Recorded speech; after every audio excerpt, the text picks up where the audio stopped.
Welcome back to your Pediatric Dentist channel Tiny Thick Talks. If you are new to this channel, subscribe the channel, and for details of this channel, visit the bio section, or you can also check out my first video. Sorry if there is any mistakes in videos or shorts. Today we will discuss the prenatal and postnatal growth of maxilla. There are prenatal and postnatal growth and development of various parts, but we covered maxilla and mandible because most important for the dental student. If you guys want any other, tell me in comment sections, I will cover. Prenatal and postnatal growth of maxilla. Prenatal period is divided in the three parts: period of ovum, period of embryo, and period of fetus. Period of ovum is called peri-implantation period of first 7 days, start with the spermatogenesis and end with the implantation stage. Period of embryo extend from the end of the first week till the 8th week and divided in the pre-somite, somite and post-somite period, and at the end of post-somite, embryo is now called fetus, and the period of fetus include the development of the organs. So let's start the prenatal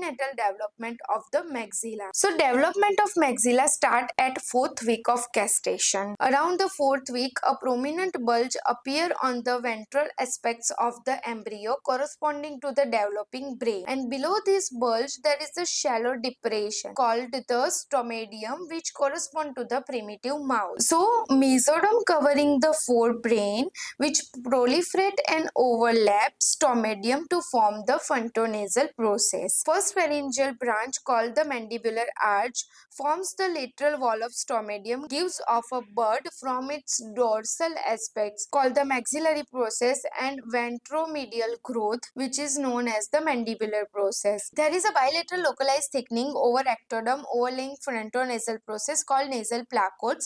They sinks below to form the nasal pits, and the edge of the nasal pits raised and called the medial and the lateral nasal process. There is a medial and the lateral nasal process. 5th to 7th week of intrauterine life, there is a formation of primary palate, which is formed from the merging of the median nasal process and the maxillary process. This fusion result the formation of the upper lip and anterior part of the hard palate. With the merging of the medial nasal process and the maxillary process, they form the lip and the anterior part of the hard palate. Then the 6th week of intrauterine life, the maxilla undergoes intramembranous ossification, where mesenchymal tissue is directly replaced by bone, and the primary center of ossification appears in the regions that will become the future maxillary alveolar ridge. And 8 to 12 week of intrauterine life, there is a formation of the secondary palate. The secondary palate forms from the palatal cells, which are extension of the maxillary prominence, and these cells grow medially and fuse along the midline, forming the posterior part of the hard palate and the soft palate. Coming to the postnatal growth of the maxilla. The postnatal growth of the maxilla is a complex process that involves the several mechanisms and stages. So first there is a primary and secondary displacement. Primary displacement, this involves the growth of structures like maxillary tuberosity, which pushes the maxilla downward and the forward. The secondary displacement, this occurs due to the growth of structures the maxilla is attached to,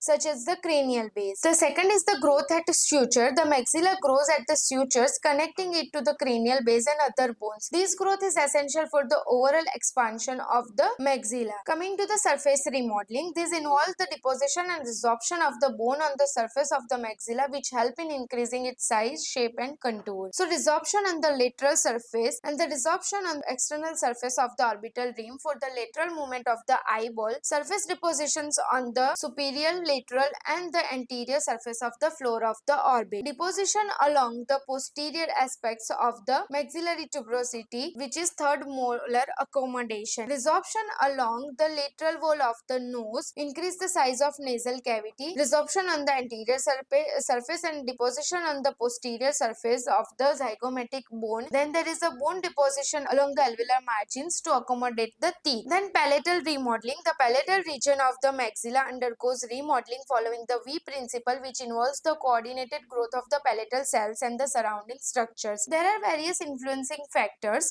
First is the cranial base growth. The growth of the cranial base significantly influences the position and the expansion of the maxilla. Then nasal cavity development. The development of the nasal cavities also play a crucial role in shaping the maxilla. Tooth eruption. The eruption of the teeth stimulate further growth and remodeling of the maxilla to accommodate the new teeth. And the maxillary sinuses. The formation and growth of the maxillary sinuses contribute to the overall structure and function of the maxilla. Clinical implications. Understanding the normal and abnormal growth of the maxilla is crucial for orthodontic diagnosis and treatment planning. Functional appliances can alter bone growth by changing soft tissue pressures. So the development of the maxilla is a complex process that begins around the fourth week of intrauterine life and continues through birth. It involves the formation of the primary and secondary palates, ossification and growth influenced by various factors such as the cranial base and nasal cavity development. These are the references. Stay tuned for the next part, which include the prenatal and postnatal development of the mandible. If you want this PDF or any other PDF, just like, subscribe and comment your mail ID with the topic and I'll send you the PDF. New videos on Thursday evening 6 p.m. and Sunday morning 11 a.m. Also, we try to put MCQs according to topics on our shorts with the answers and explanation if needed, which will help you in Viva or NEET exam. Like, share and subscribe the channel. Thank you.